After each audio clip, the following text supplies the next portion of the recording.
Good morning from London. I'm Anna Edwards alongside Guy Johnson and Tom McKenzie. We're an hour away from the opening trade. Here's what you need to know. French President Emmanuel Macron says he'll name a new Prime Minister by Friday night as he still hopes to avoid snap elections. We'll watch French assets as they open, and we're live in Paris. Israel and Hamas have agreed on the release of all Israeli hostages held in Gaza and nearly 2,000 Palestinian prisoners held in Israel, a major breakthrough in the US and Qatari-brokered negotiations. Plus, HSBC shares are down in Hong Kong after the lender announced plans to take Hang Seng Bank private. Let's check in on the markets then. Fresh record highs for both the US stock picture and European stocks yesterday. In terms of the futures then, given that handoff, that short-lived concern around the AI momentum, again, was an opportunity for many, it seems, to get more exposure to these equity markets. S&P E-minis then pointing very modestly higher, again, after the fresh record highs broken yesterday, pointing up by 3 basis points. European stocks 50 futures currently a little softer, but only marginally so, after, again, notching fresh record highs for European stocks yesterday. Euro-dollar at 116 and the 10-year stateside at 412. We had the minutes, of course, from the latest Fed and FOMC meeting. Caution around the outlook when it comes to inflation. The countdown to the opening trade starts right now.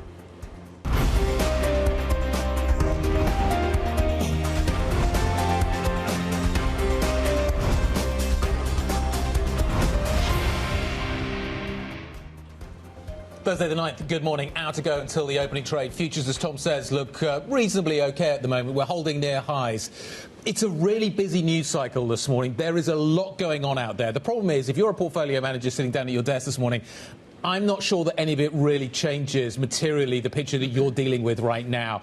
These are big picture, geopolitical, political events that are going to have an effect at some point. But right here and now, stocks continue to be on a tear. Gold continues to hold near highs. There's so many incongruities in the market that it's hard to get your head round. But we do have some positive news. And the Gaza news is definitely positive, Tom. It's a significant breakthrough. We're waiting, potentially, the US president says, to Monday to actually get the release of hostages. But it has been agreed that there will be this exchange. And we've seen that confirmed by the Arab members who are involved, of course, in these talks, Egypt, Qatar, and, of course, President Trump himself. Let's get more details right now and bring in Bloomberg's Horizons Middle East and Africa anchor, Jemana Pasecci, on what has been agreed and what we're watching for next, Jemana. Well, a major diplomatic breakthrough, as you were just saying. There were signs that we were moving in this direction with the arrival of some of the U.S. heavyweights to Sharm el-Sheikh for the discussions yesterday, Jared Kushner alongside Steve Witkoff, and the fact that Israel's Strategic Affairs Minister Ron Dermer was there as well. So we were anticipating a breakthrough, and indeed that came through in the early hours of the morning.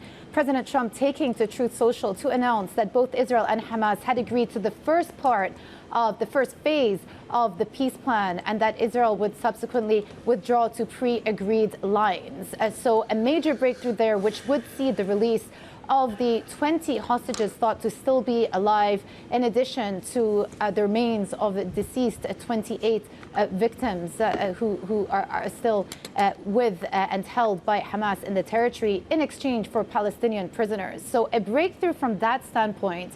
What I would say, though, is there is still some fuzzy details surrounding the exact nature of Hamas disarmament. There was no mention of Hamas disarmament, which has been a red line as far as Israel are concerned vis-a-vis prior attempts at negotiations. No understanding yet as of the enforcement of the Hamas disarmament, in addition to exactly what boundaries, what lines the IDF are going to be withdrawing to. Currently, they're still in control of about 70% of the Gaza Strip. In return for the phase one of the peace deal, there is an understanding that IDF will start gradually withdrawing. Over what time frame? Again, we don't know the details. And then, of course, some of the bigger picture questions about long-term governance of Gaza, what that looks like, what the apolitical Palestinian committee looks like, and what the board of peace that President Trump referred to a couple of weeks ago also looks like as well. So still a lot of questions. But I would say it is a moment, as you can see, of huge celebration. It is a moment of great emotion in the region. The war has been going on for more than 2 years now. You can see the families of those hostages celebrating, and Palestinians also celebrating on the streets, because it could be the end of the war. But the bigger question is it the beginning of peace? Bloomberg's Horizons Middle East and Africa anchor Jemana Besetchin. Jemana, of course, talking about the human toll on both sides and some relief there if indeed we do get further movement on this deal. But all sorts of questions, not just in the immediate term, but longer term domestically for the politics of Israel and the future of Netanyahu, who faces elections next year, but also where Israel sits in the region and what powers like Saudi Arabia do on the back of this in terms of those potential relations. Yes, and in times where we have substantial news, and this is substantial news from the Middle East, we typically look at commodities and we see if there's any reaction there. Oil not doing a whole lot. The supply side story has been so dominant in that market. Yep. Gold, yes, a little weaker, but maybe it's the Fed story, maybe it's a host of other things that have been pushing that gold price higher. And futures, yes, US futures point a little higher, but they are so distracted by other things, by the AI technology. This isn't a market story. This is a human story. There's very little. The Ukrainian war, you could argue, has a market implication, and you're going to see that, I suspect, in gas prices first thing this morning. This story is just a good human story. Yes, I did think it was really interesting, though, the way that President Trump is really emphasising the role that he sees tariffs playing in this foreign policy achievement. So he sees that as one of the tools that has led to this place. And so that's an interesting place that we see a meeting, perhaps, of some economic tools that we would consider to be financial, economic, and he sees them playing a role in his geopolitical agenda. So, peace prize is out tomorrow. Yes. Do you think he's left it too late? I'm assuming they voted already. Well, you touched on Ukraine, and you would have thought that there needs to be some significant movement there. And as yet, of course, that conflict continues, and we see the infrastructure and the gas infrastructure in Ukraine particularly targeted. But we'll get more details on that story. French politics, again, in focus for us. Absolutely. French politics certainly in focus. Well, what's changed here? So the big news line is we have Le Pen kicked another 2 days. So that's the big news line. The big news line. Another Prime Minister is going to be announced, this one by Friday evening. There are some other things that have changed in a positive direction. Lacqua, the outgoing Prime Minister, clearly saw that there was enough room for negotiation. He's giving all of those messages. We saw a bit of that yesterday, a bit of that's in the market already, but some more of that last night. There does seem to be a change in the willingness to suspend some of the pension reforms. That may be material. And there has been a shift in the language around the deficit. They're now not emphasising that it must be 4.7. It can be under 5%. So those things have changed. What has not changed, you've still got 3 divided blocs, very firmly entrenched. You've still got presidential elections in 2 years, which means there's just not the motivation for these parties to agree. And you've still got Le Pen and the centre-right saying that they won't back whatever Prime Minister and government is put in place. I think at the margin, maybe things have changed and become slightly more positive. I can't work out if yields go up or down on a deal, on a watering down of the pension story. So from 64 although we did to talk 62. about that yesterday, didn't we? Yeah. I mean, has it sufficiently moved on to make a difference? Is that short-term relief for the sovereign debt of France, and then longer-term awakening to the fact that this is obviously an additional fiscal hit to a country that's going from 62 to 64, and the costs involved in that? Yeah, in theory it should steepen the curve, but they're in the Eurozone. But yeah, so in theory you get a positive reaction if a deal gets done and you get politics moving forward.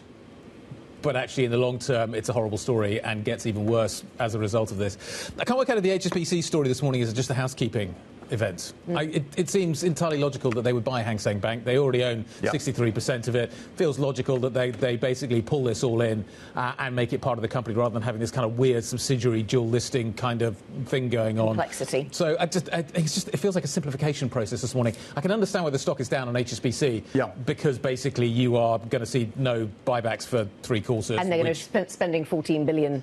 Pounds. But they're getting kind of... It clears up and takes out an overhang. So, yes, I think probably a short-term hit. You're not going to see that buyback story. So I think that's going to reflect in London this morning, which could take quite a sizable hit on the back of this. But doesn't this just feel like housekeeping to you? There are 2 other takeaways to this. One is El Hedri, the relatively new CEO of HSBC, and really leaning into the Asia bet at a time when the capital markets are humming along.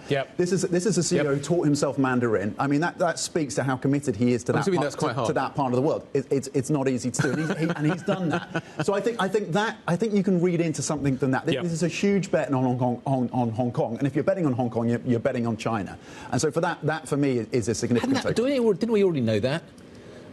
He has made it clear that Asia is He sees the future as being Asia, and by extension, what he really means. Clear. He's made, and this move underlines this. This is just a logical extension of that move, a housekeeping kind of consolidation story. It's also of some interest, I suppose, that he's saying that this isn't about the debt levels, because there's a whole ongoing conversation in the real estate sector in Hong Kong, in wider China, about where the debt sits and how to bring that down. And he is distancing this particular move from that as a motivation. Maybe that's of interest. But yeah, we'll certainly watch that stock at the start of trade. Yeah, it's entirely logical it's going to take a hit. The buybacks aren't going to be there, as a result of which the stock gets knocked a little bit lower. What have we got coming up on the show? We're going to talk macro with James Turner, BlackRock co-head, EMEA, fundamental fixed income. He's going to be joining us a little bit later. Rob Arnott is in town, in London, this side of the Atlantic, Research Affiliates founder and chair, joining us a little bit later. Frédéric Carrier, RBC Wealth Management Investment Strategy Head, UK and Asia, and Marie-Pierre de Balancourt, Institut Montaigne, Managing Director, French Politics, front and centre, a little bit later on, Tom.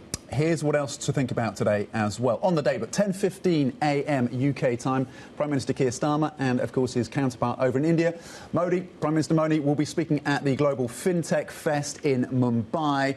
So the US and UK have their AI deal, and we know that technology is a key part as well of the conversations between the Indian and British leaders. And there's a number of CEOs of UK startups with the Prime Minister. So that's important in terms of the AI and tech piece as well on this relationship. Before the US market open, meanwhile, we're going to get earnings from Delta Airlines. So a gauge there in terms of the demand, of course, for the airline space after the holiday season. 12:30 p.m. UK time, ECB, the monetary policy account details. We'll get those for you. And later, the Federal Reserve hosts a community banking conference. And we'll be hearing, I believe, from Jay Powell, Scott Bessent and Bowman as well, all giving remarks on the back of the Fed minutes. So some sound from those Fed officials and the Treasury Secretary himself as well expected later. No data to deal with, though. They Still haven't no got data. any information that they can really work with, certainly on the public side. What else do you need to know this Thursday morning? Bloomberg understands that Kyiv has told allies that recent Russian strikes have wiped out nearly 60% of the country's gas production.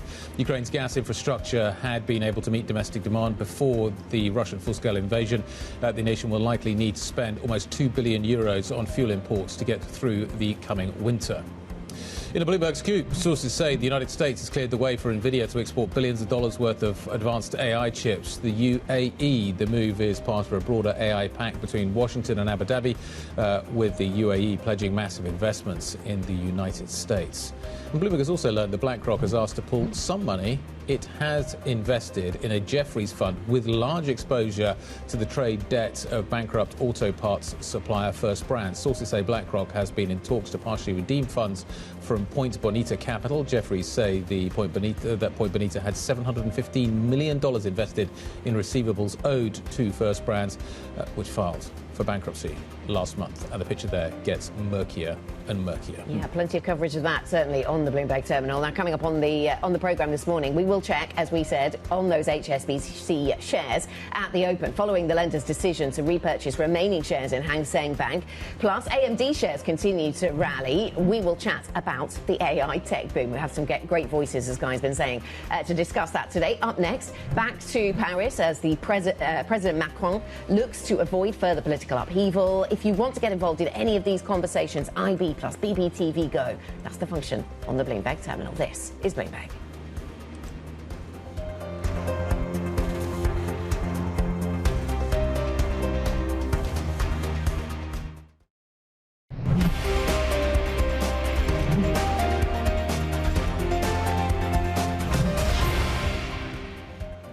What I can say tonight, after my discussions, is there is an absolute majority in the National Assembly which refuses a new dissolution.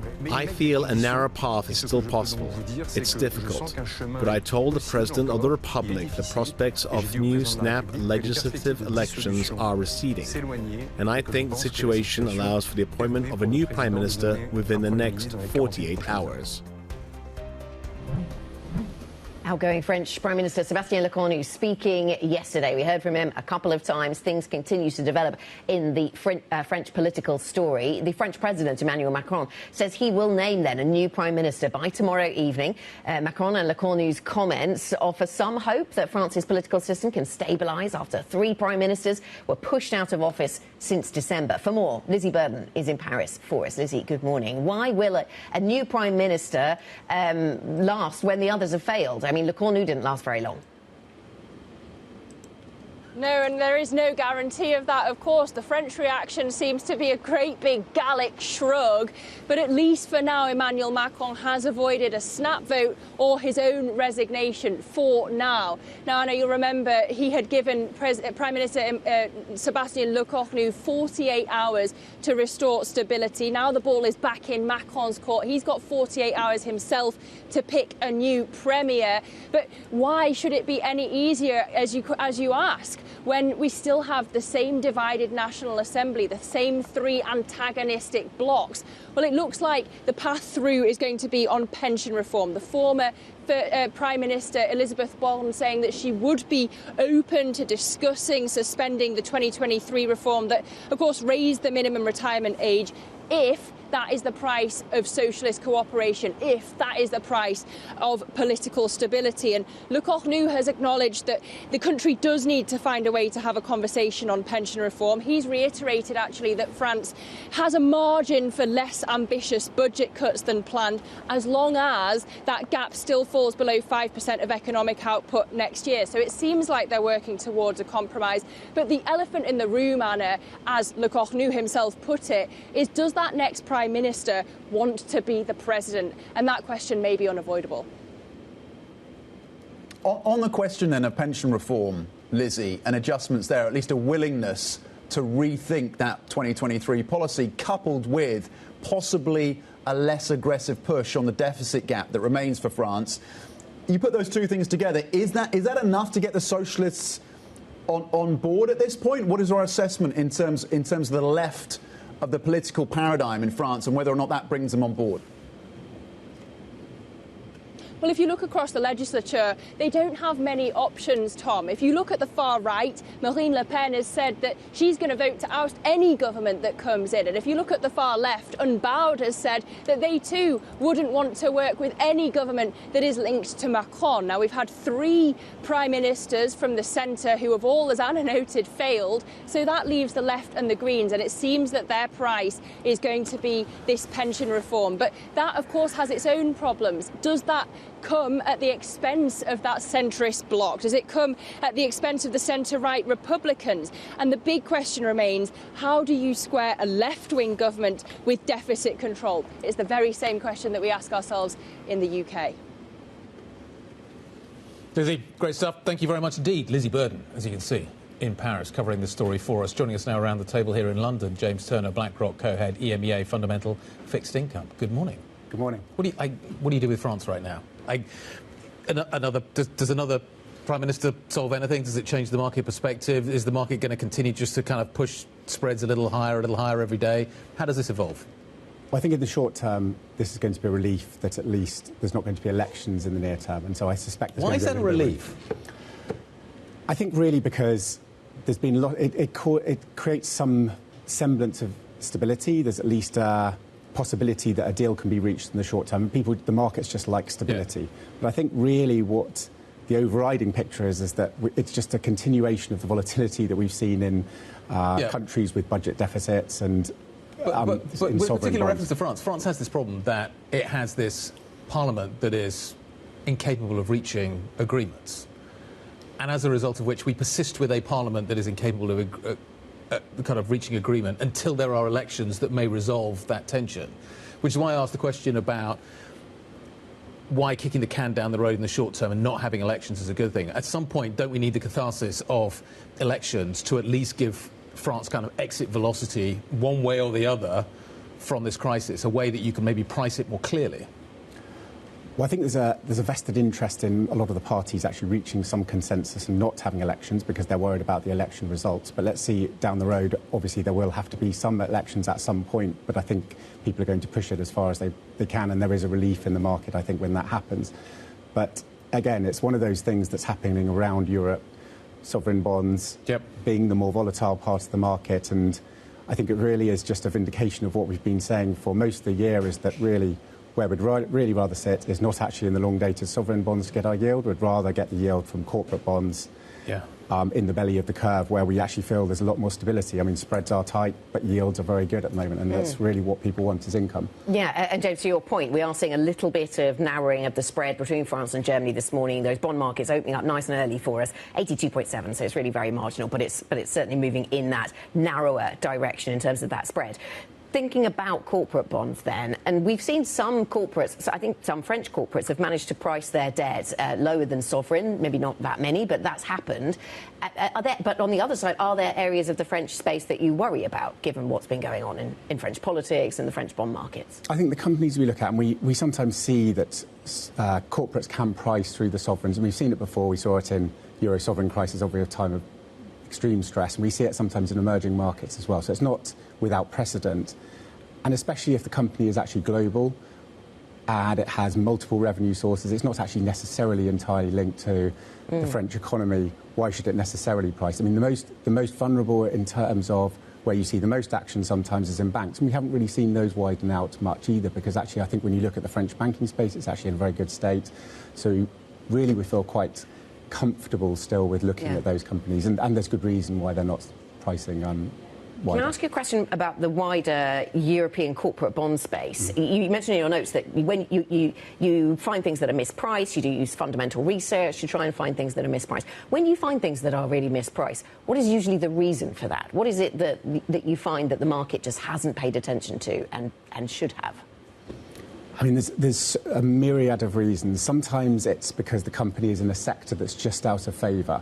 But actually, and so people are throwing the baby out with the bathwater, so to speak. And then what you really have to look for, and I'm going to mix my metaphors here a little bit, but you're looking for those hidden gems, really, where actually it's in a sector that's out of favour, but it's actually a company that has some unique proposition that is actually going to make it successful in the long run. And so that's what we're really looking for. And particularly if it's generating free cash flow, it has a unique position, something of that nature. And those are the sort of opportunities that really, in this market, actually, you're more likely to find them, because there's actually quite a dispersion in the market as well. So you find that there's a very low tolerance for companies that have any story around them at the moment. If you can find that story and you can actually feel positive about it, it actually turns out to be a good investment. So on a sector basis, Rob, you mentioned banks. Is that an opportunity? Which other sectors would you be looking to allocate to at this point across Europe?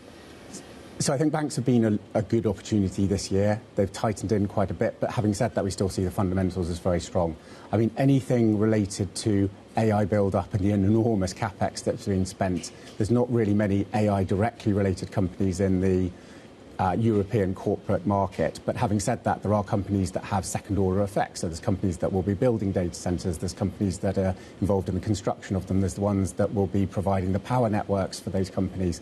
And then that leads on to utilities as well as a sort of stable and probably growing part of the market as well. And also, increasingly, what you need for these data centres is the power. And actually, I think there will continue to be an investment in renewables to create some of that power as well. OK, and another big trend we've seen, and we've seen some ETFs launched around this space, is collateralised loan obligations. What's the flow show when it comes to CLOs? Do you want to ride that wave? How much further does that have to go? And why has that become a kind of an asset in the spotlight right now?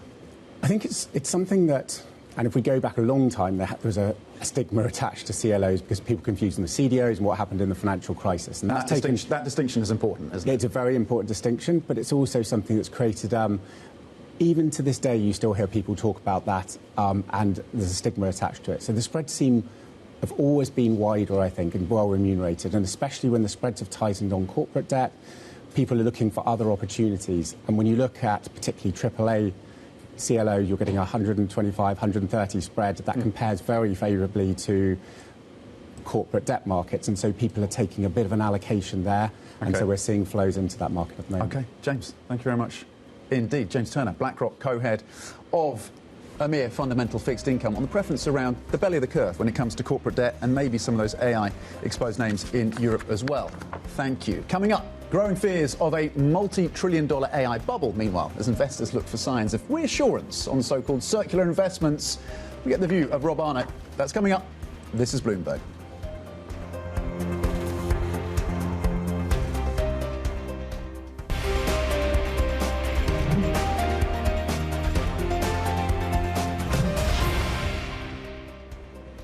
Thursday morning, good morning. 30 minutes to the opening trade here in Europe. I think there was a dip yesterday, but it definitely got bought. Equity markets stateside rallying hard at the end of the session. We'll talk to Val about that in just a moment.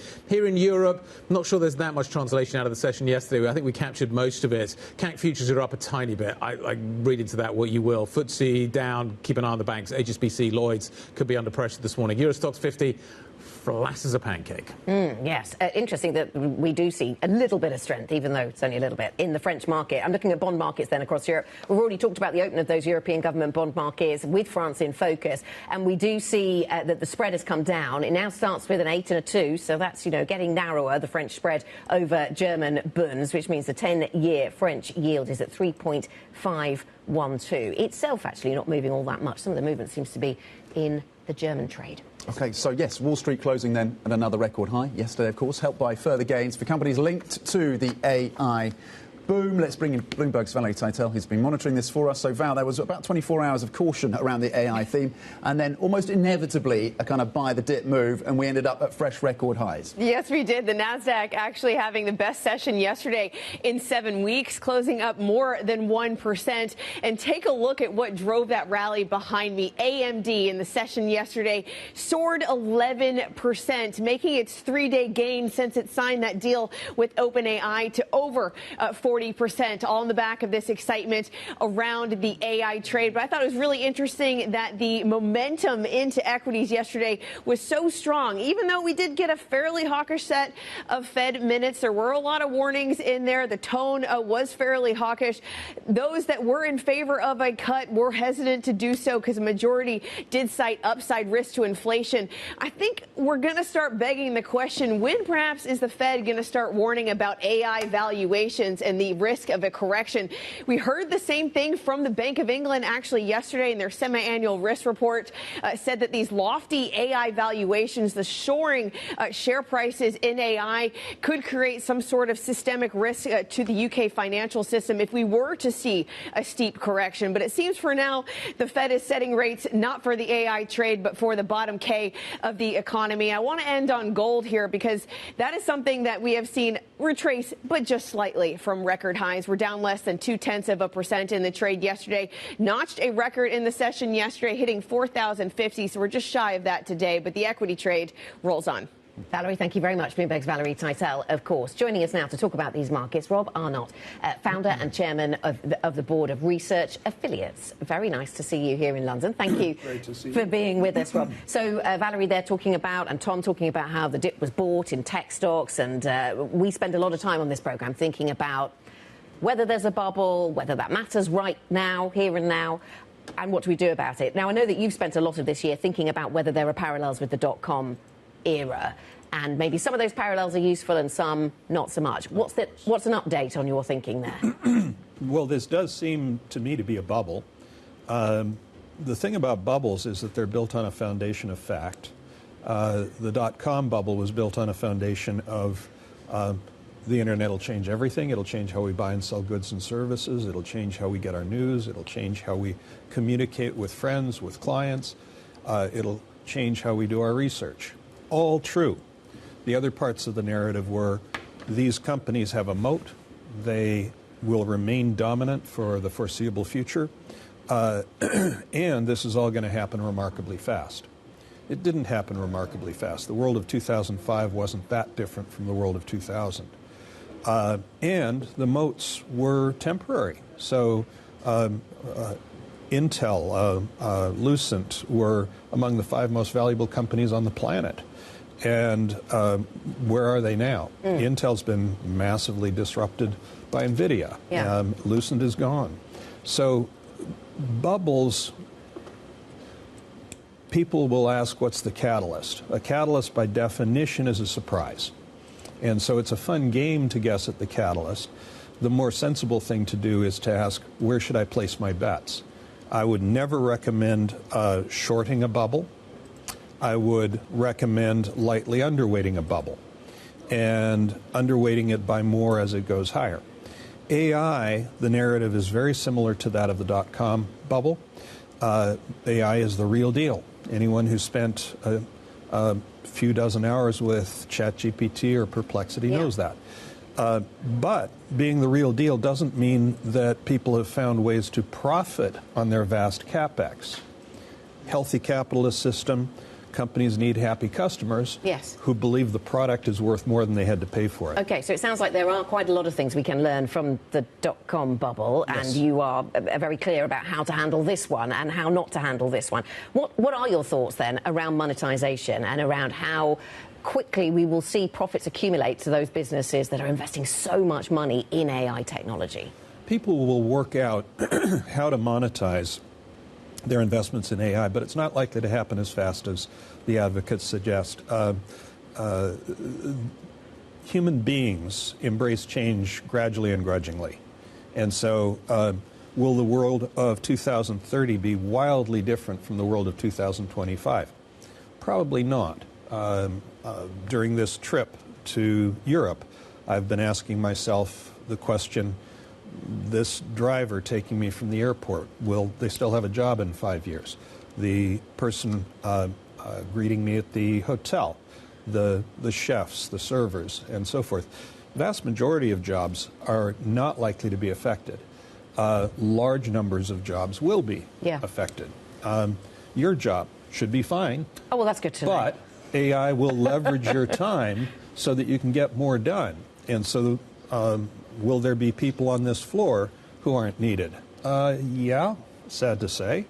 So the thing about AI is it creates opportunities, and those opportunities are rebalancing opportunities. How do I spot a top? Top tips for spotting tops? Patience.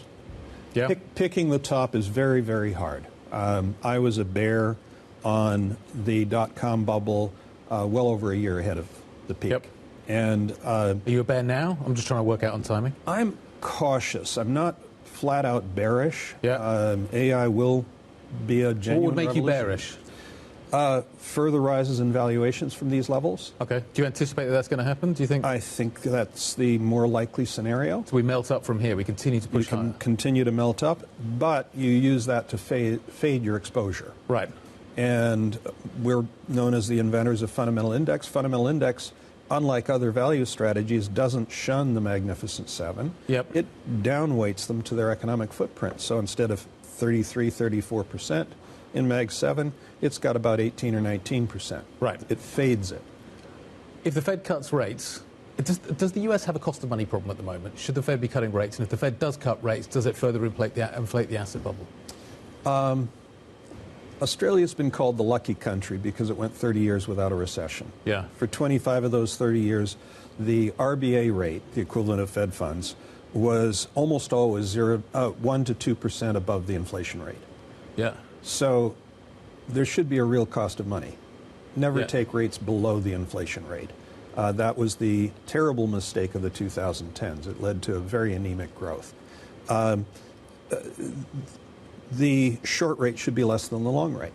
So you can bracket it and say, okay, if you've got long rates that are in the 4s and inflation that's in the high 2s, okay, 1% above one and 1% below the other is about 3.5. You don't need a central bank committee to make those decisions. So that's where the terminal rate should be, 3.5%. Yeah, somewhere in that area. We've got a committee there. Well, I mean, the risk, obviously, into 2026, which is what Guy is nodding to, is that you get a Fed that, of course, is at least the will of the Fed is bent to some extent to the Trump administration, with the new head, of course, coming in from, April, May of next year. I mean, Stephen Meyer has made it clear in terms of what he wants to see in terms of multiple 50 basis point cuts. So the risk that we get a significantly more dovish Fed, what level of dovishness causes you to take stock and think this is now problematic? When the Fed funds rate is below the rate of inflation. Right. If you give money away for free in real terms, then anyone who can borrow at that rate, which typically means governments and the highest rated companies, they're going to borrow everything they can get their hands on and do all sorts of stupid things. So negative real interest rates are an invitation to pursue stupid policies. A high rate will lock things cold. The economy stops when the rates are too high. So there's that sweet spot in the middle. I think we have a bipartisan embrace of the notion of recklessly cheap money. And we had it under Biden. It unleashed the inflation surge. Trump wants to do that again, and I think that would be a blunder.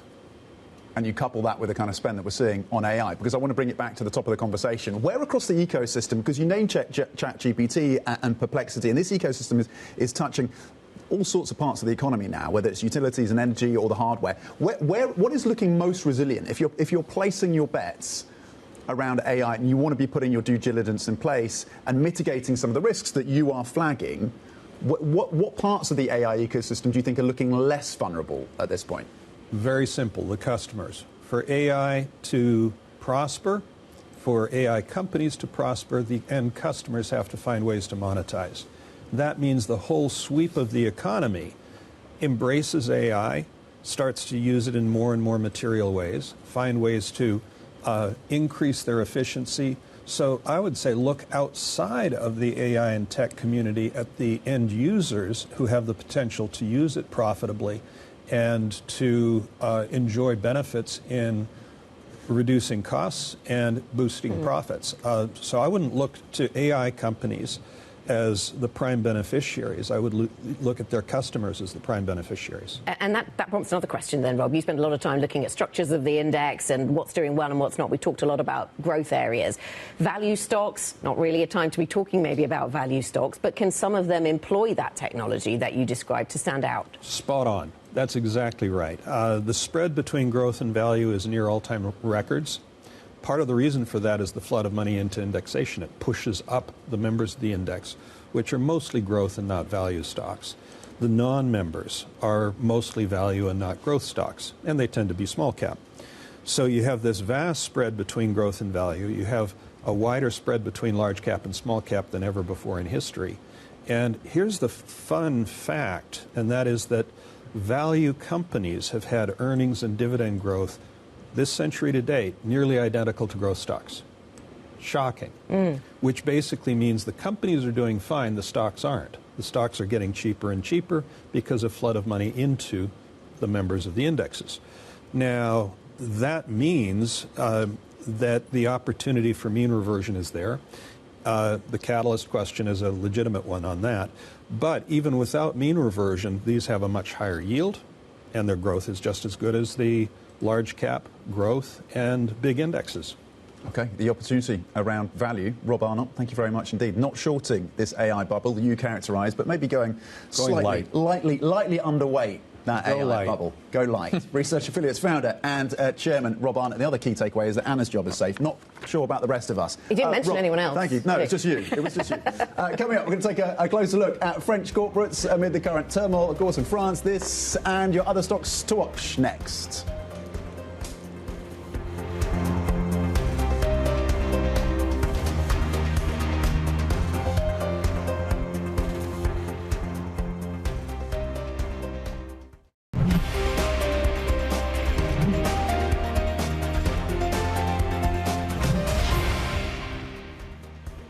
Welcome back. 7:46 here in London. European equity market futures then look pretty mixed. We might see a little bit of upside coming through in Paris. We will wait to see. Over in the States, US futures look flat to positive this morning, up 0.1% on NASDAQ futures as we continue to focus on tech. And thinking about tech, we actually have Prime Minister Starmer and Modi meeting in Mumbai, and we see Prime Minister Modi speaking currently.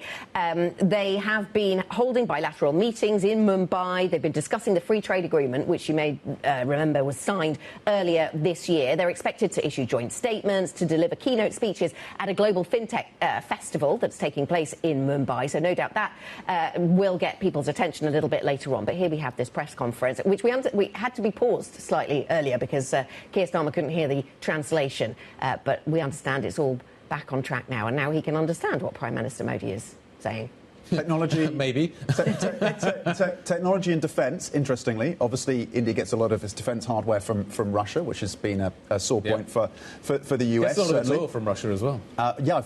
We've noticed that. So President Trump has certainly noticed that, hasn't he? And that interestingly, whether that comes up at the press conference and Starmer's views on that could be one of the more complicated issues that he will have to navigate. And of course, just before he landed in India, the Prime Minister, Modi, sent a congratulatory message to Putin and talked about their close relationship. So that is certainly an issue that Starmer's going to have to navigate. But the line's crossing now from Modi. India and UK are natural partners.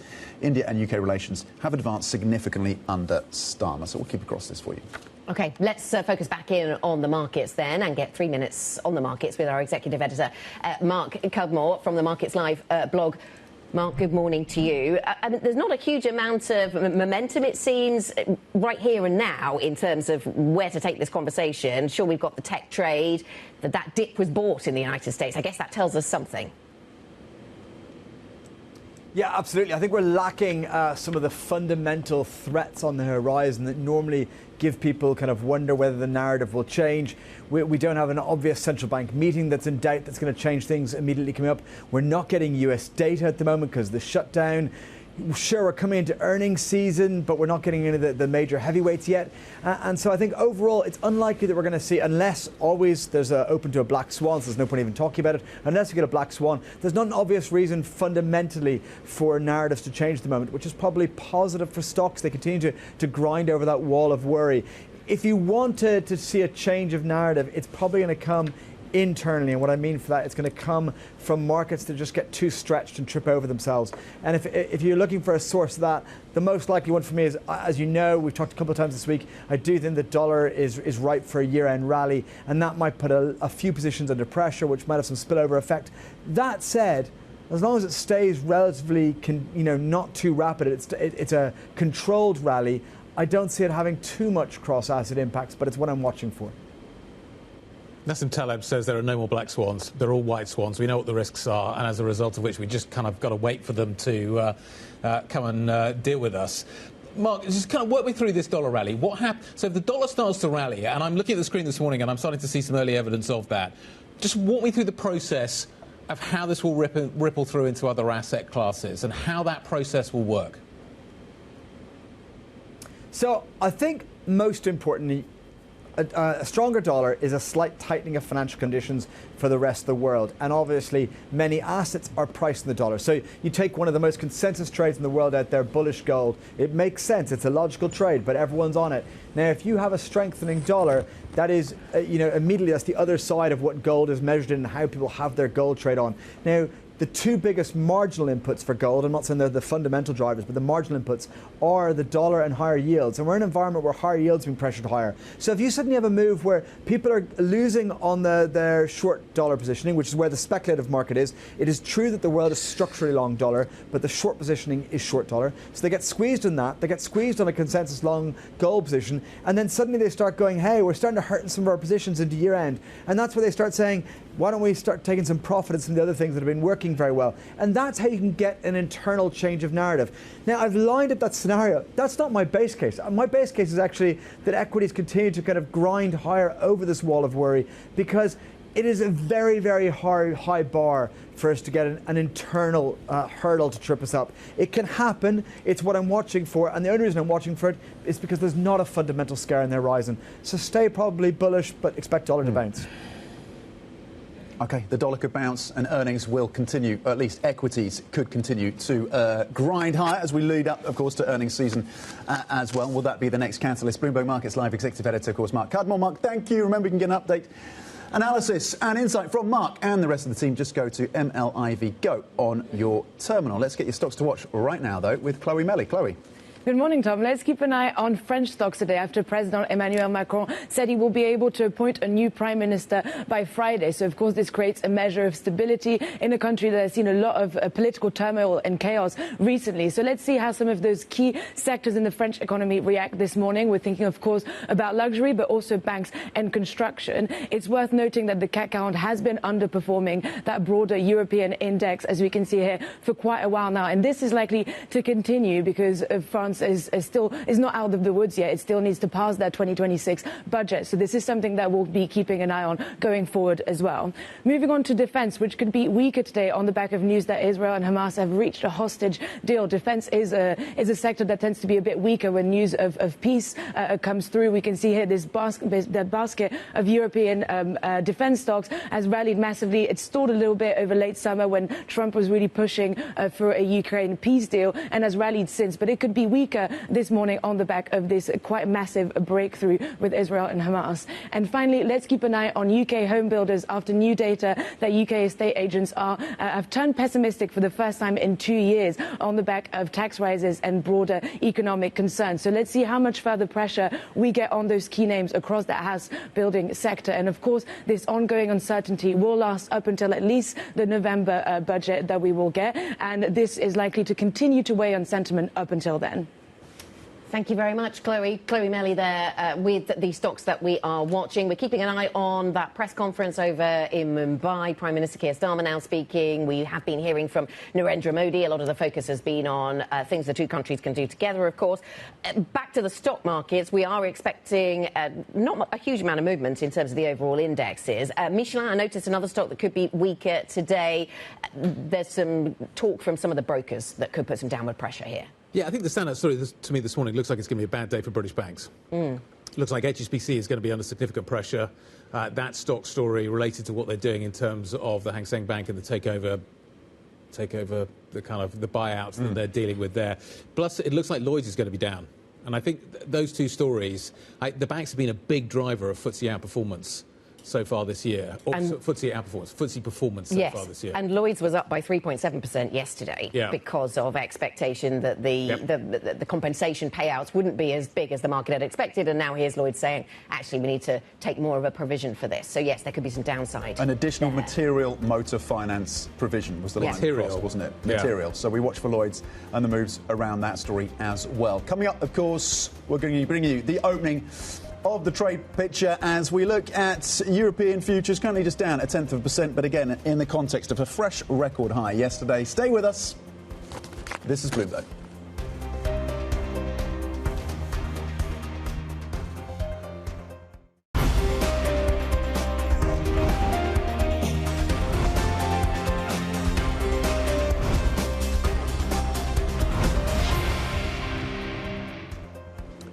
Thursday morning, good morning. As I said at the top of the show, it's a busy news day. There is a lot going on. The news cycle is packed. It's news on Gaza, what is happening there. There's some news out of France. I'm not sure how much news there is out of France. We've been monitoring this Modi-Starmer press conference. There are things happening, geopolitics, politics. Not sure how much of this is going to kind of change the narrative when it comes to global markets, though, this morning. Yesterday's rally out of the States was pretty epic. We bounced back. There was a tiny dip. It got bought big.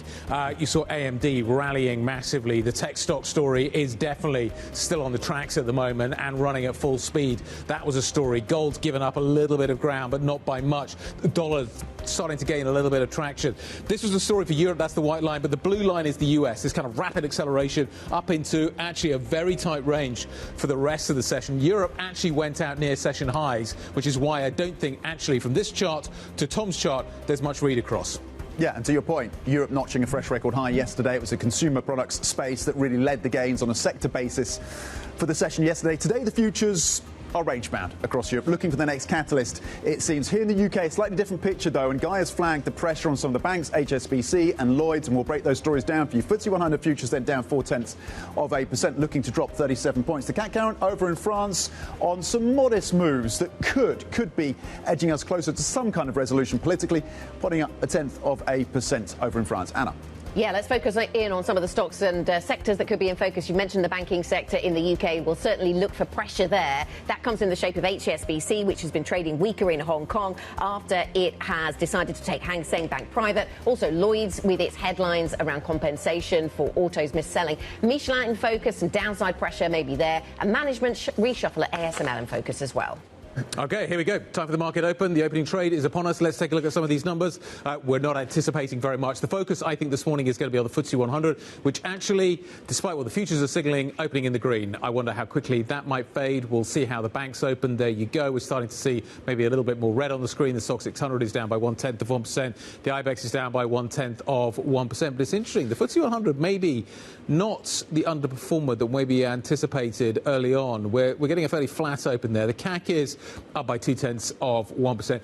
I'm not sure there's much new news out of France. We're going to try again. We're going to get another prime minister. Apparently there's the possibility of progress. I feel like I've seen that movie in French before on a number of different occasions. The DAX is up by 0.2%. Europe looks fairly mixed this morning, but actually the surprise to me, if there is a surprise, is that we're not seeing a bigger effect into the FTSE 100. So what's happening with the banking story, maybe not having an index effect story when it comes to that market, Tom? On a sector-by-sector basis, top of the list, basic resources up 0.4%. We've seen higher copper prices. Oil actually up just 0.1%. But on the back, of course, of that significant breakthrough when it comes to the conflict in Gaza, you are still seeing gains in oil. Basic resources up 0.5%. Travel and leisure also gaining. Energy, talking of oil prices, up 0.4%. On the downside, then, autos once again one of the laggards, down 0.7%. And banks are off softer as a sector, also off by 0.4%, Anna. Yes, interesting. The Lloyd's share price is weaker, so we're down by 2.5%. So just delving into more detail on that banking story. As expected, a bit of a downside move in Lloyd's, although it was up by more than that yesterday. So still, year to date, this is a share price that's up by 54%, which is quite incredible. But but the Lloyd's story in the moment is a negative one, so that's transpiring as expected. HSBC, though... I haven't got a price on HSBC. No, we're still waiting. So maybe that's where some of the downside might still be to come. This is a massively weighted stock in the FTSE 100. It's not open yet, which may account for why we're seeing the discrepancy between futures and cash right now in terms of the way that is trading. It was down heavily in Hong Kong trading. Are we going to see a similar story being replicated here in London? Don't have a price yet. To not have HSBC open yet tells you that things are definitely churning under the surface when it comes to that story. Yeah, absolutely. I mean, at the other end of the spectrum, then, you mentioned basic resources are stronger. We have a sort of full complement of Chinese markets open today, don't we? And that sent the copper price higher through that session. And we have some of those exposed to the copper price trading higher here in London. So Antofagasta, for example, is one that's up pretty strongly on the London market this morning. Interestingly, on the ending of that Golden Week holiday in China, you get the consumer data, so in terms of airlines, in terms of flights, and in terms of cinemas, and it's all looking quite soft. So that consumer in China as well remains weak, which has continued, of course. We've seen that. It's a prolonged story. Does that mean more stimulus? Well, they've done bits, haven't they? Bits and pieces on stimulus, and at a local level, you've seen certain regional governments handing out vouchers to help with consumption. But you would have thought, yes, look, there still needs to be more on that. They have not turned this around. Simon White had an interesting piece yesterday. Writing about the fact that actually the liquidity story, that China is going to provide a liquidity buffer for the rest of global markets because it is throwing so much cash at the wall at the moment. But if it's not sticking yet, are we going to see even more of it? And will that actually kind of bleed out into the rest of the global economy? And if it does, is that a support maybe for stocks they're kind of teetering at high levels? A theme to watch. Another theme that we continue to watch is what's going on with tech over in the US and tech globally, in fact, and AI themes. We caught up with Rob Arnott, founder and chairman of Research Affiliates, who shared his view on the AI exuberance in the market and whether he sees a bubble. This does seem to me to be a bubble. I would never recommend shorting a bubble.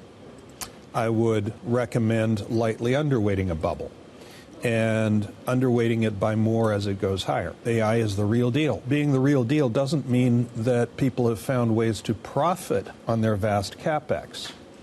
Healthy capitalist system, companies need happy customers who believe the product is worth more than they had to pay for it.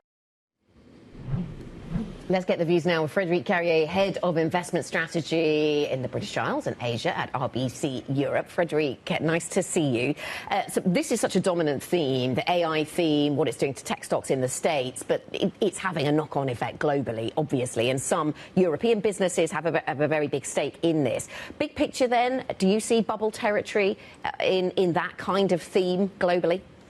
Bubble territory, not quite yet, but there is clearly a lot of interest in this tech theme, but not only in the stock market, also in the impact on the economy. The four hyperscalers are investing for $90 billion per quarter in AI infrastructure projects. So if you put that on an annual basis, it's close to 1% of US GDP. It's very large, and it's one of the reasons why we're seeing this strength in the US economy despite a softening in the labour market. And so, Frédéric, is now a time to load up more on those hyperscalers or on other companies that are very close to this trend? Or, as you point out in your notes, do you focus elsewhere on materials, industry, defence, banks, for example? So these themes are particularly good for Europe. We would continue to like the AI theme in the US in particular, but for Europe, we would want to invest more in themes which are linked to the German fiscal stimulus, which is upcoming. We'll talk about that more in just a moment. The banks have been the big driver of the European story thus far this year, UK no exception. But this morning, the two of the biggest banks are under pressure. Lloyds is down by 3.5%, but you just had a print on HSBC, and as we saw out in Asia in the Hong Kong trade, down hard. The reason for this is they are consolidating Hang Seng Bank. They're going to take no buybacks for 3 quarters. That obviously has a material impact. The stock in London is now down by nearly 7%. The FTSE 100 has just kind of gone straight down on the back of this. We were anticipating a negative print at the get-go. It's taken us 6 minutes to get it, but we're now down by 0.4%, Tom. OK, and this is obviously an idiosyncratic story for HSBC with that increase, of course, that buyout planned around Hang Seng. Frederic, on the question of banks more broadly, and you touch on the German stimulus story, what are the multiplier effects for European lenders, and is that a sector that you want to get exposure to? We do want to have exposure to banks. They do benefit from a relatively resilient European economy and also from the fact that they are giving back a lot to shareholders, both in terms of buybacks and in terms of dividends. So it might be interesting to have a look at French banks in particular. They are discounting a lot of negative news. So that would be for investors which have a long-term perspective. Some French banks are discounting cost of capital, which of more than 15%. A lot of the bad news is in the price. So you have to be selective, but we do like the banking sector. And you would look potentially to add French banks at this moment? Potentially, as part of a well-diversified portfolio. What else is looking fairly valued, or at least how much, to what extent the political angst and chaos and crisis in France is fully priced in the French equity space that might look like an opportunity beyond the banks? Fully priced, it depends clearly what happens. We would see the domestic stocks as being very correlated to the spreads between the hauts and the bunds, and those would widen markedly in the case of a Macron resignation or National Assembly elections, which give rise to a left majority. Both of these events are quite low probability at this stage. So we think that a lot of the news is, the bad news is discounted in the price. And again, with a long-term perspective, it might be worth looking at some of these domestic stocks. Can I come back to how much good news is priced in stocks? You're head of investment strategy for the British Isles. The Bank of England yesterday issued a fairly stark warning when it comes to asset prices. The risk of a sharp market correction is there if Fed independence is challenged stateside. Equity valuations appear stretched, with technology companies focused on AI, quote, particularly vulnerable, especially if, quote, expectations around the impact of AI becomes less optimistic. How seriously do I need to take that warning? This is a financial stability board, one of the big ones, warning about valuations. I think it's very wise to be aware of the risks, for sure, and the independence of the Fed next year will very likely come into question again. Yeah. However, market forces are such that having a more middle ground view of markets probably tends to What does a middle ground look like? Like, how do I... Rob Arnott was here a little bit earlier on. He says he's underweight tech. He's not short the market. He says that would be an incredibly brave thing to do right now. Brave being kind of an extreme word to use at this point. What do? Do you just take a more diversified view? European markets have done relatively well in dollar terms compared with what we're seeing over in the United States. How do I participate but lower my risk? So you look at your benchmark according to your risks, and you ensure that you participate in the market, but not excessively. What does that? Okay, what does that? Like, people have different benchmarks, sure. Yes. But. So you don't be overweight equities. You are market weight. You don't want to be overweight equities. You want to be involved and up to your benchmark. But doesn't that run the risk that I'm going to underperform? Is it okay to underperform at the moment? It is. You probably want to keep up with markets which go up and outperform when markets go down. That sounds great. It sounds good. Yeah. That's the aim. That's Yeah. That's the aim. So how do we get there? A bit more detail then, Frederic, on how we get there in Europe. France has been perhaps held back by the fiscal story a little bit. Do you see, if things are calmer in France, do you see there's room for catch-up there versus Germany? Or is Germany still the exciting sort of investment place because of fiscal spend? Germany remains the main driver to the region, for sure, with the fiscal stimulus, which is front-loaded and will focus largely in economic areas which will have a high multiplier effect. If things stabilize in France, there could be a little bit of catch-up, given that French stocks have lagged for the last 2 years. And now we've had some time for the sort of investment story in Germany to play out a little bit. Do we get excited about how that will have a positive multiplier effect for the economy? Or because in the initial phases, there were a few people saying, look, Germany has a problem spending money even when there is money to spend. It just can't get it out of the door, deciding what to spend it on. Are those things still a blocker? Things take time, for sure, but things are happening as well, which is why we like to be involved in the sectors that I mentioned. Freddie, we were touching on China earlier and the challenges around the consumer, the real estate sector as well. You paint a picture of 2026 where maybe the deflationary effects of China, something that was flagged a year or so ago, could really start to have a material impact on Europe and could indeed lead to a rate cut from the ECB, which is currently, of course, pretty firmly on hold. Just expand on that.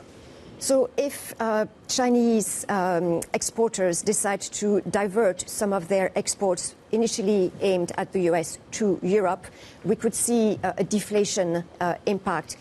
They might choose to do that because the markets are similar purchasing powers, similar tastes, and it has happened in the past. And should European markets be flooded with Chinese goods, we could see a deflation, and that might prompt the ECB to reduce rates. Nice to see you. Thanks for stopping by to see us. It's always a pleasure. Frederic Kerrier, RBC Wealth Management Head of Investment Strategy at the British Isles and Asia. Core 6 looks like this morning. Let's talk about some of the individual names that we are seeing on the move. Luxury stocks actually are catching a bit. In fact, French stocks not doing too badly this morning. It's small, but it's meaningful, and we are on the upside. Defence stocks, though, lagging a little. Let's find out why with Chloe Melee.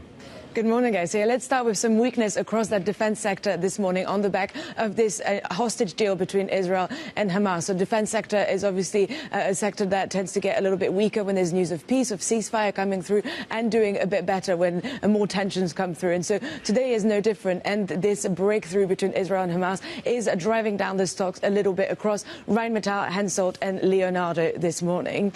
Moving on to another sector that is also down this morning. It's the UK home building sector that is after new data that shows that UK estate agents have turned pessimistic for the first time in 2 years on the back of tax rises and economic concerns. So that is really weighing on that house building momentum, and that is driving down the shares. We have got Taylor Wimpey in particular down almost 5% this morning on the back of that. They are now waiting for more clarity at the budget in November, but that will come with probably more tax rises as well. Lloyd's is also down this morning 3.4% after saying it will have to set aside an additional provision to compensate people who have missold car loans. It said it didn't give a figure, but it said it would be a material provision. And so that is really driving down the shares this morning, down 3.4%.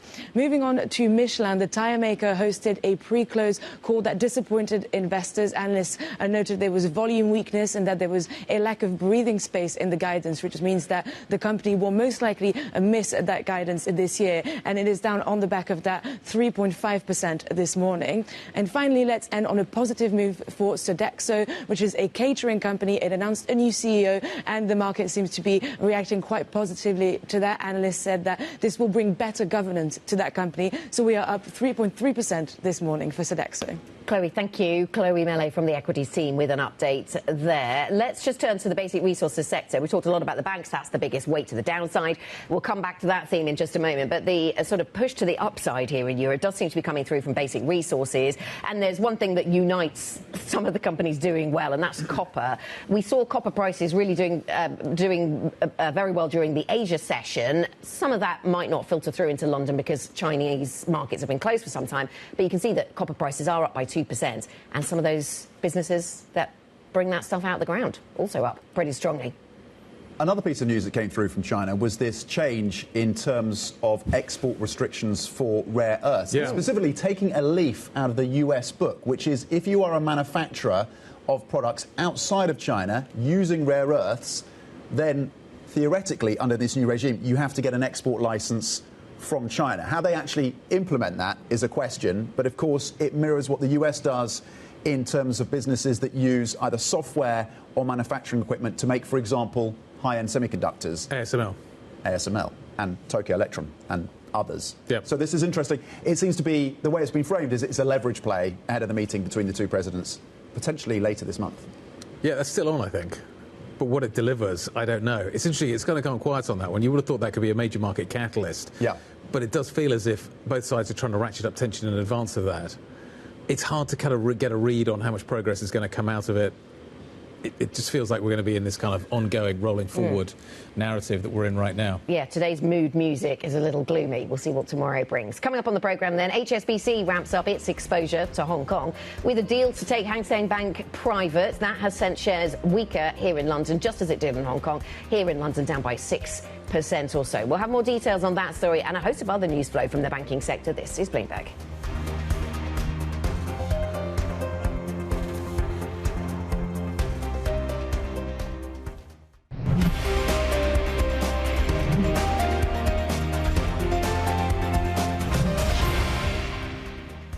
This is an investment for growth. This is an investment in Hong Kong, one of our home markets and one of our key markets. Hang Seng is an iconic brand in Hong Kong. It's a leading local bank. It has a fantastic customer franchise, have a very strong financial position. It has a cultural distinctiveness.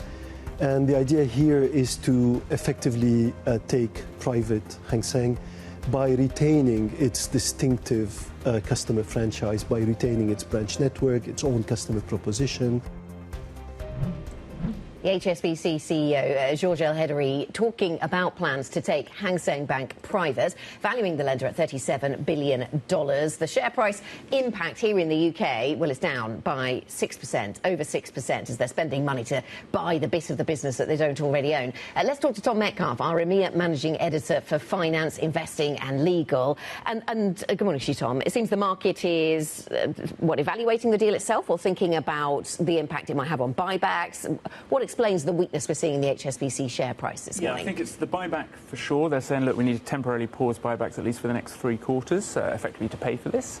And then the second thing is just the sort of relative valuations. So Hang Seng, more highly valued than HSBC. So I think, people are looking at it going, are HSBC paying too much for this, given that, and also a 30% premium? But then you obviously listen to the CEO, and their view is like, this is a big bet on the home market. It's kind of shows our confidence in being able to run the business, and the argument that, we'll be able to bring it in more closely integrated with the group if it's completely private. Tom, tie this into the pretty sizable changes that Elhedery has made at HSBC and a pretty noticeable pivot, or at least further lean into Asia. How does that tie into that picture for Elhedery? Yeah, I think this is maybe the first sign of effectively the second stage of that, right? So for the first few years, he's been looking at restructuring, kind of taking what he had and streamlining. And this is then a big strategic move, and it's kind of his chips on the table in a way. And I would sort of interpret that as they've been saying, this is very much a bank focused on the UK and Hong Kong. And, with this move, it just goes to show how critical Hong Kong is. And, that's really the main point of focus.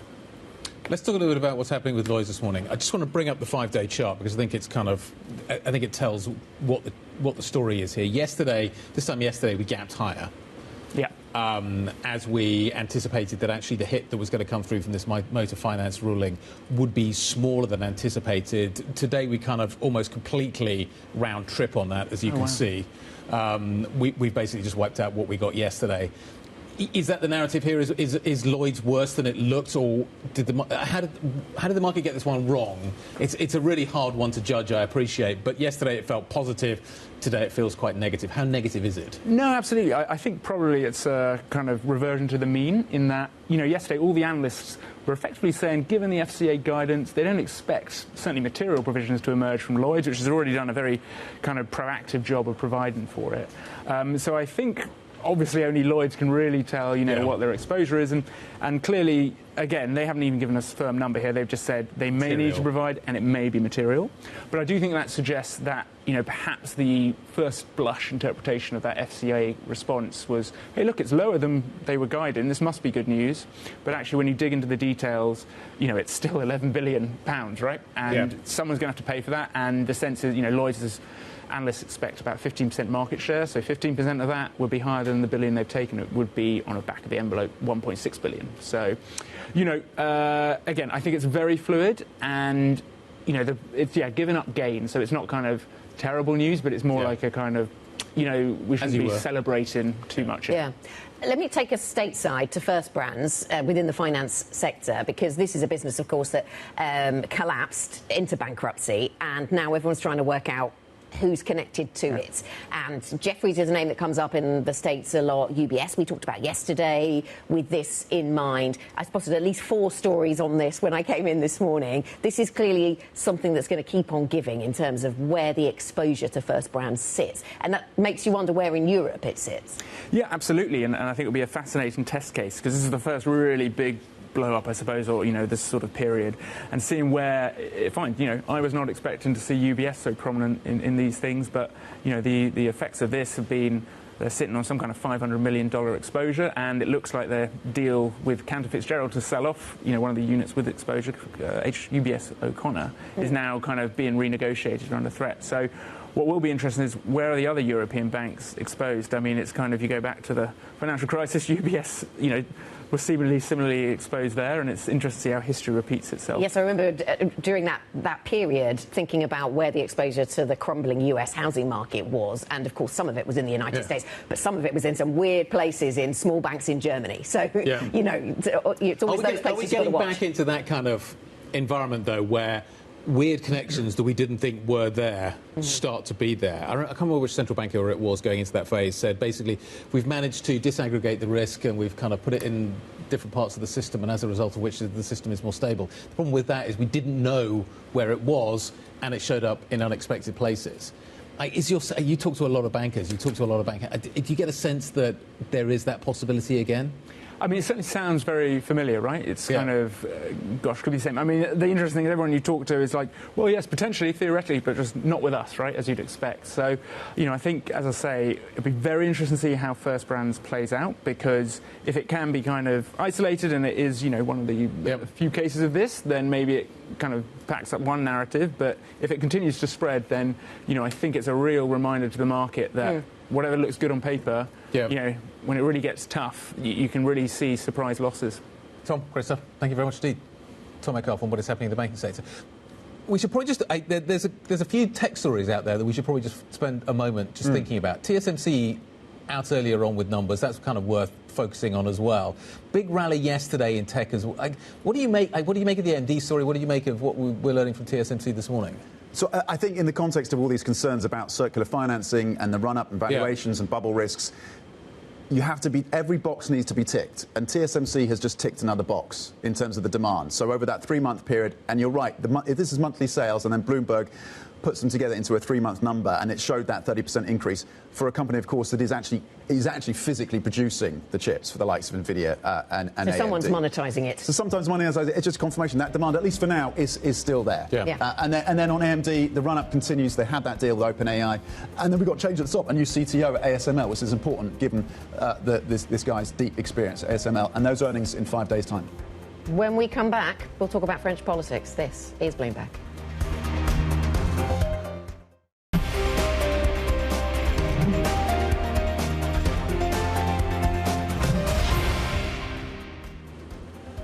This is the opening trade. We are 30 minutes into the Thursday session. Happy Thursday, everyone. European futures, or European markets, I should say, down 0.1%. It's a bit of a divergent picture when you look at what's happening in Germany. The DAX is gaining 0.2. Over in France, despite the political concerns, maybe some movement there towards something that looks like a solution. There's all sorts of caveats around that. The CAC current is up 0.2. But there's pressure here in the UK. Basic resources are performing very well as a sector, but on the downside is the banking stocks. And so you're seeing it hit to 0.3% for the FTSE 100, with a focus on HSBC and Lloyds. Both of those down in the session. Guy.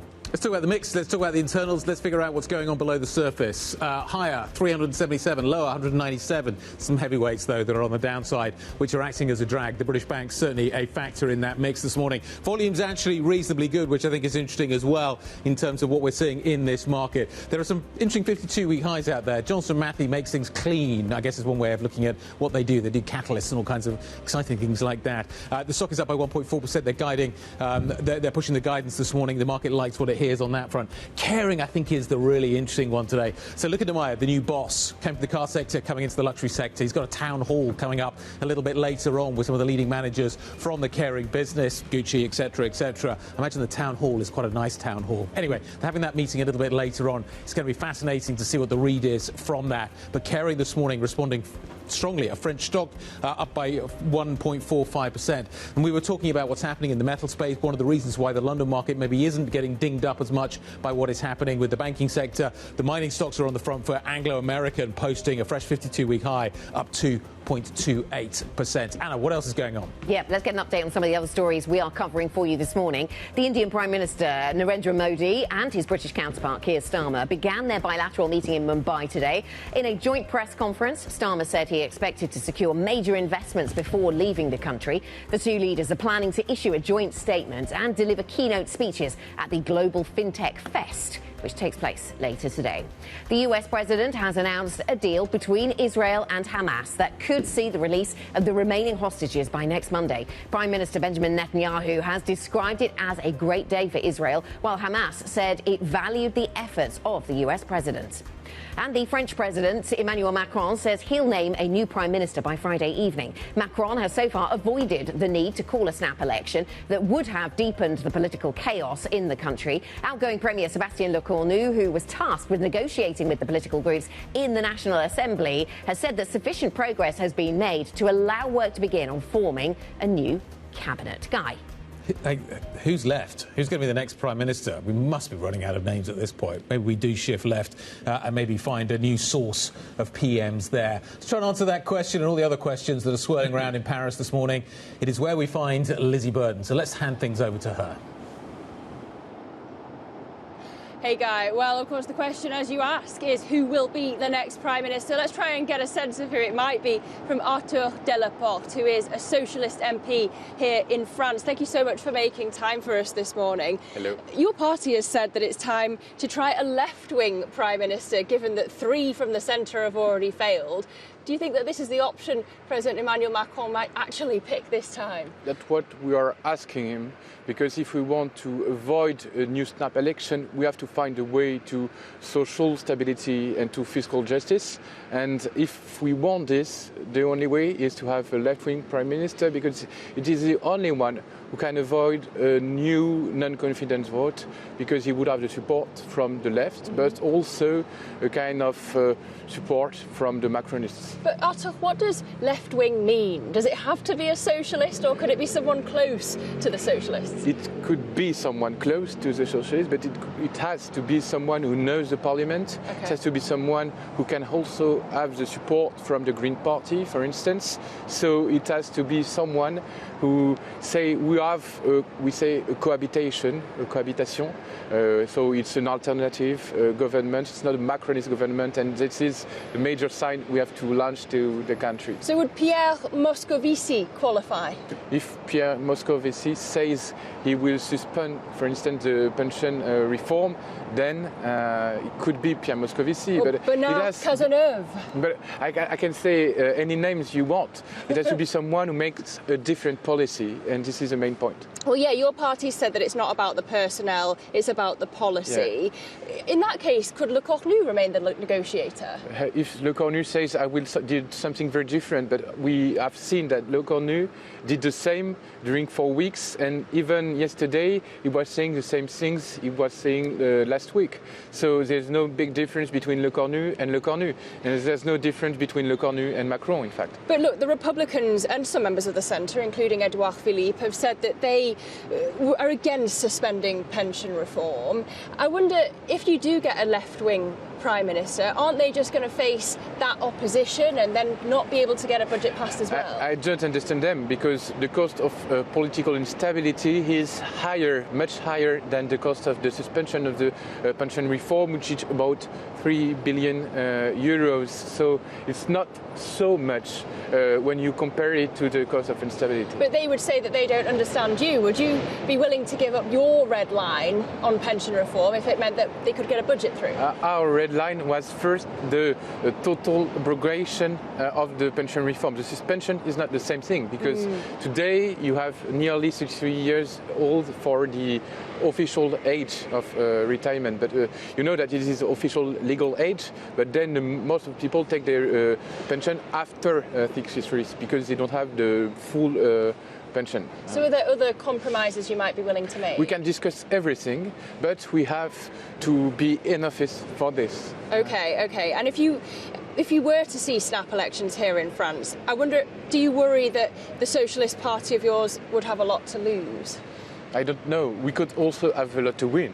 I'm not afraid with snap election, but the thing is, people are just bored with the political mess, and we need to find a way of stability. And the way to stability is just kind of political change, because people are also fed up with Macronism. Well, one thing that could impact your success in elections would be how close you remain to Jean-Luc Mélenchon. Of course, he's very popular in the suburbs. Have you really broken off with him? We have different political options. Jean-Luc Mélenchon wants today a new presidential election. He wants Macron to dismiss. We don't want this option because we don't think it would change much, and it could maybe give a way for the National Rally to get to Élysée, so it's not our option. Okay, so very clearly you do not want another presidential election, We don't want it. Surely the other option is just 18 more months of instability, or the same of what We want 18 more months of stability, but with justice. Okay, well, let's hope that we get it. Arnott, Delaporte, thank you so much for making time for us this morning. That was the Socialist MP, Arnott Delaporte. We're here in Paris. Of course, we are watching the situation. We're waiting for Emmanuel Macron to name that new premier. He's got 48 hours to do so. The ball very much back in his court. But as we wait, we have French stocks higher this morning. Oats seem to be pretty steady. I did see the spread with Bunds closing earlier on in the session. Pretty steady at the moment. But it looks like there is optimism here in Paris. Back to you all.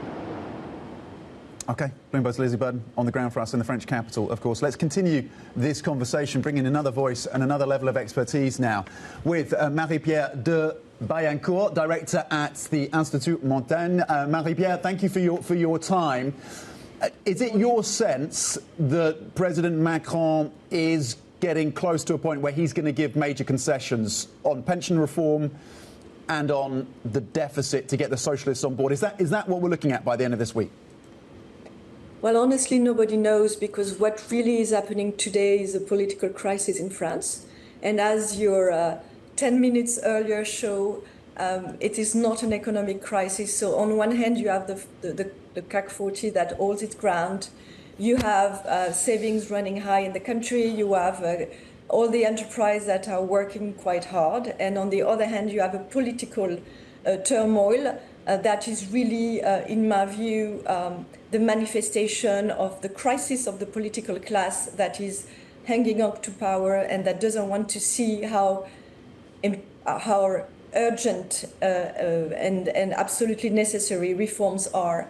And it is very, very distressful to see that the Macronists who have been fighting so much for this pension reform are ready to throw it away for the sake of political stability at a time when we need a change.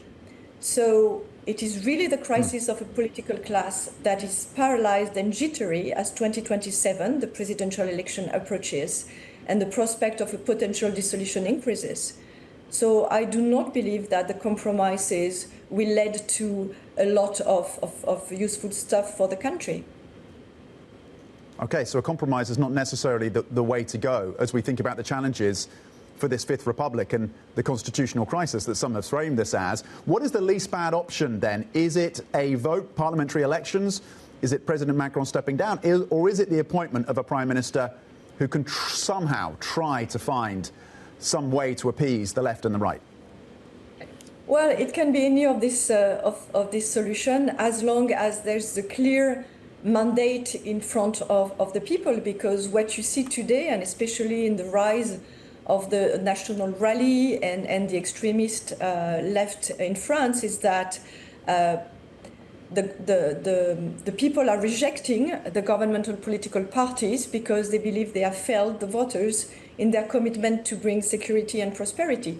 So really what we're seeing, and it affects all Western democracies today, is the end of an era where the old political class refuses to embrace change, to embrace the geopolitical new deal, to embrace the challenges of environment crisis, of geopolitical economic crisis with China and the US, of economic security. So all of these people see it in their daily life, and they don't understand why the old political classes is still fighting about who is there, who is walking out, and how they clung to their jobs.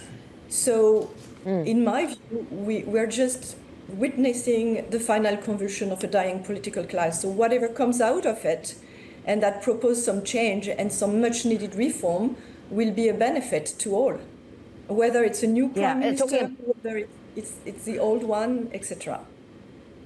Yeah, so talking about reform, Marie-Pierre, and it sounds like you're talking about something bigger than just this, but there's been a lot of focus on reform of the pension system in France. Does that have to be at the centre of any agreement to put together another government in France, rollback of those pension reforms? I don't think so. I believe the reform pension is a marker of something much deeper, which is the political philosophy we shall embrace. To be quite schematic, the left believe that we should add taxes and penalties on billionaires in order to reduce our public spending and our deficit, and the right believe that we should decrease public spending. And of course, they are all quite concerned about the impact on their voters, and cutting any spending implies, of course, potential hostility from the voters that benefit from them. So nobody wants to make an effort. And this is really what is happening. So the question is, how do we commit to decreases our deficit, which is something around 40 billion euro we agreed to decrease. As you know, our deficit is 5.8% of our GDP, which is quite a lot. And as of today, the taxes is already 43% of our GDP. So we're reaching an end between the margin for maneuver. You know, we need to cut spending, and we cannot really increase additional taxes. So the question is, what do we cut? What kind of spendings? And who will suffer most from it? And that dialogue, that debate, that political debate is not carried properly at the proper level. Yeah. The reform pension is just a manifestation of our inability to really embrace the real issue here, is that our welfare model is dying because of democracy, because of external pressure. And that the welfare model needs to be reconsidered and reconfigured. And this is what we're Marie-Pierre, Marie-Pierre, do you see any opportunity to carry out that very widespread reform that you're discussing there? Because it seems as if that's not where the focus of attention is right now. It's on sticking plaster, Band-Aids, on trying to wrestle what we can from this National Assembly. This is precisely it, and we believe at Institut Montaigne that will be the purpose for 2027 presidential election. So what we really advocate here is to use the next 18 months to really decide what kind of society we want to live in, what kind of social pact we want to embrace as a French nation and as a nation within Europe, and how we want to look forward. And we should use this next 18 months really to get prepared for this new change and this new deal that is absolutely indispensable for France. Good morning, it's Guy. That all sounds great, and it sounds like you think that French politics can self-correct. History probably dictates that you need a financial crisis for that to happen? You say that this is a political crisis. Does it need to become a financial crisis to fix the politics? I hope not. As I said earlier, the companies are working, France is working. I don't believe it's a financial crisis, not even a budgetary crisis. I think it's a political crisis. We just need courage, bravery to change. So companies are working. I mean, all the cake 40, as you precisely indicated earlier on, is holding its ground. We have a lot of savings. Yeah. Our fundamentals are not bad. It's really about working more, saving public spending, and I think we can turn around the country quite easily and quite quickly if we really align ourselves to this requirement for change. So necessity will take its toll, at some point, but I don't believe we need a financial crisis to do this. Okay, I hope you're right. Marie-Pierre de Bellincourt, Director of the Institut Montaigne. Thank you very much. We're quite positive, I think she's saying, before the sound went down. OK, let's talk about what is happening over the border in Germany. The German coalition in Berlin agreeing on €3 billion of EV incentives, basically trying to push a sector at the moment that is really struggling and is actually in some ways pivoting back towards ICE engines as well. We're talking about kind of going back to petrol, it seems. I'm reading lots of articles at the moment. But the German auto industry, you've got this kind of duration mismatch at the moment in German industry. You've got this clear spending element coming down from Berlin, which is coming soon. The problem is, though, in the meantime, and you can see this in the current data, there is an industrial crisis that is growing in Germany, particularly in the auto sector. Yes, and Merz is saying that the coalition will do everything it can to help the auto industry. You've mentioned the EV incentives, so that's €3 billion through to 2029. But there is still this uncertainty about what the coalition thinks about combustion engines. So they are saying they will agree a final position on those combustion engines, and they're aiming for that kind of accord on combustion engines by today, by Thursday, which is today, isn't it? Yeah, Thursday the 9th of October. And all of this in the EU context. Europe has its own rules around this stuff, and so we'll then see how that German position rubs up against the position in Brussels. The lobbying has become louder, hasn't it, from the industry in Germany to extend that timeline around the switch and the ban on combustion engines, and that is percolating now through the coalition. So it seems like that is going to be a delay, but we're waiting for the details on that. And again, Chancellor Merz saying the coalition will do everything it can to help the auto industry. The stocks, well, it's interesting. You've got BMWs actually currently down around 0.2%. Mercedes up around 0.7%. I'm not sure how much of a reaction this is to €3 billion. It sounds like a bit of a drop in the ocean, given the challenges that this industry faces that you outlined, Guy. But in China, they're already struggling as well, because there the EV push is definitely on and is gaining traction, and the German car makers are struggling. So that once rich source of revenue has been decreased. I'm trying to find the story. I sent it out a little bit earlier on. There's a party. Is it in the Czech Republic? It's the Garage Party. It's which sounds like a great thing to have. As in mechanic. As in the mechanics. And this is a party that is basically pushing for kind of a dilution of some of these EV subsidies, and basically is pushing for a return. Czech Motorists Party. There you go, the Czech Motorist Party. This is a political party. Yeah. I don't know what else is going on around it and what its kind of politics are elsewhere, but it is a party that is basically there to support the combustion engine. Right. Check out the opinion piece by Bloomberg's Lionel Laurent on that very subject. Shall we talk about what's coming up on the programme? Traders continue to look past worries about an AI bubble. We'll take stock of where markets are this Thursday morning. That's next. This is Bloomberg.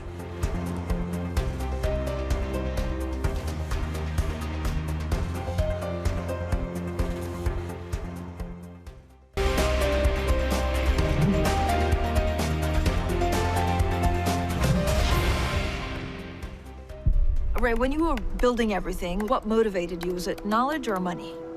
It was really the game. I love the fact that I could be tested in the real world because I'm having these interactions. And I love the fact that I'm scored every day. I could score how I'm doing to 3 decimal places, you know?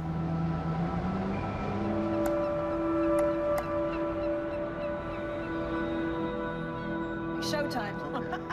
Ray Dalio built one of the world's biggest hedge funds. Now he's exploring the deep. How often are you on the boat, Ray? Well, often, let's say I'm probably on the boat 6 times a year, but I spend maybe a couple of weeks. And it's all over the place, right? All over the world. All over the place. We met him on board his research vessel in the port of Nice, where the United Nations Oceans Conference was in full swing.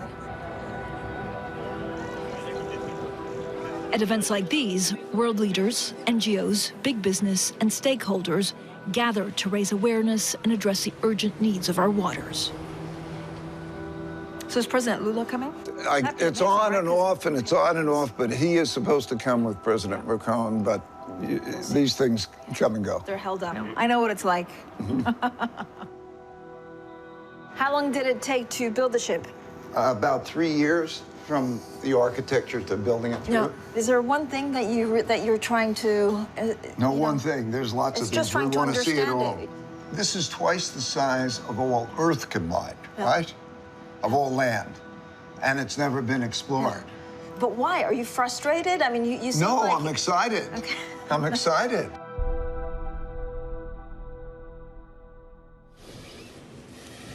He's excited. There you go. Sneak peek of Francine's conversation with the Bridgewater founder, Ray Dalio. You can see more of the next episode of Leaders with Francine Lacqua. It airs 5:30 p.m. London time on Friday. Turning to markets now, investors are looking for signs of reassurance, perhaps around the AI boom. Valerie's here. Valerie, wake me up when there's some data. Should we talk about tech stocks in the meantime? Well, no jobless claims today, so really nothing out there to change the dial, to change the narrative around these tech stocks. And it just feels like these momentum trades are going to continue unless we hear otherwise. Yeah. Now, in the absence of data, perhaps the market is going to focus more on earnings. We have the earnings season maybe beginning today in a frenzy. Let's see. We have Delta reporting before the bell, also Guys, PepsiCo. excited. I am excited. Ed Bastian is front and centre this morning. I think you're of the mind that they're going to have quite a bullish forecast. So I spent last week in Rome at the World Travel Conference. Yep. And all of the hotel CEOs I talked to, and they were all the big ones were there, were all super positive. And the reason they were super positive is the upper end spend is really still very, very strong. Airlines make a lot of money at the front of the plane as well. Mm-hmm. That's probably less so domestically, but nevertheless, the front end of the plane is going to be really interesting to see what the margins look like there and whether people are still spending. Well, it's interesting you say that they're more focused on the top-end consumer, because I think that's the narrative that we're likely to get out of this, even if you wrap the Fed into this. Are we more concerned about the bottom end of the economy that isn't doing very well, or are we more concerned about the top end of the economy that has really been lifted out with this rally in tech stocks and the AI frenzy, all of that adding more money in their pocket, let's say, to spend on these goods? But it's a very interesting dynamic here in terms of where does the Fed set the policy for? Who are they setting it for? The bottom end of the economy or the top end that seems to be in a frenzy around the AI trades? Yeah, and there'll be some voices that say, well, it's just the aggregate. Don't worry about which bit of the economy. The Fed and others with their blunt tools just have to operate for the aggregate, but we'll see. And we'll continue to find the stories beneath the surface. Valerie, thank you very much for that. Bloomberg's Valerie Teitel. European equity markets then kind of on the back foot, but that's really just London, isn't it? Yeah. It's just the banks. Yeah, the miners are actually doing reasonably well today. Politics, it's a day of politics, basically. US House Minority Leader Hakeem Jeffries is going to be on surveillance, 1:20 p.m. London time. Looking forward to that conversation. The Pulse is up next, Friday tomorrow. This is Bloomberg.